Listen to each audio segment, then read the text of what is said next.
आइए बात करते हैं summary of the poem a considerable speck. तो पोएम की शुरुआत होती है, रॉबर्ट फ्रॉस्ट जो है वो कुछ लिख रहे होते हैं और तभी उनको एक टाइनी डॉट दिखाई देती है जो कि इतना छोटा होता है कि वो मिस कर सकते थे, बट देन वो कलर कॉन्ट्रास्ट की वजह से उनको वो दिखाई देती है और थोड़ी देर बाद उनको दिखाई देता है कि वो जो डॉट है वो मूव कर रहा है। तो उनको रियलाइज होता है कि ये कोई डॉट नहीं, ये कोई डस्ट नहीं, बल्कि ये एक इंसेक्ट है, एक छोटा सा माइट है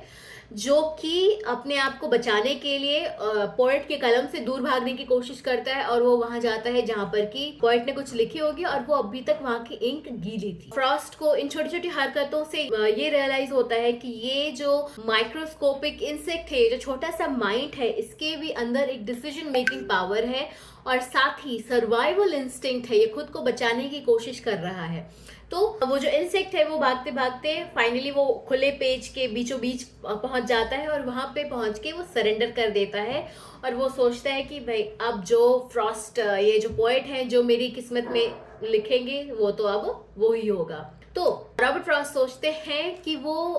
कोई एक्स्ट्रा काइंड पर्सन नहीं है और ना ही वो कलेक्टिविस्टिक रेजिमेंटिंग लव वाले ट्रेंड को फॉलो करते हैं। लेकिन यहाँ पे जो माइट की बात हो रही है, इस माइट ने उनको तो कुछ नुकसान नहीं किया है, तो इन रिटर्न वो उनको क्यों ही नुकसान पहुंचाएं और फिर फाइनली वो उस माइट को छोड़ देते हैं। ये जो पूरी इंसिडेंट है माइट के साथ में, ये पोएट को बहुत कंटेंटमेंट देती है, बहुत सुकून देती है। उन्हें ऐसा लगता है कि उन्होंने आज एक इंटेलिजेंस डिस्कवर किया है, एक माइंड देखा एक छोटे से इंसेक्ट में, और फिर ये भी प्रूव करता है कि क्रिएचर चाहे कितना भी छोटा हो उसके अंदर ये सर्वाइवल इंस्टिंक्ट होती ही है, ये इंटेलिजेंस होती ही है और हमें उसकी रिस्पेक्ट करनी चाहिए। सभी क्रिएचर्स को जीने का हक है और हम कोई नहीं होते उनसे लाइफ लेने वाले। लाइक और सब्सक्राइब करें Beauty Bhardwaj for more updates on the poem. और अगर आप लाइन बाय लाइन एक्सप्लेनेशन सुनना चाहते हो उस पोएम के,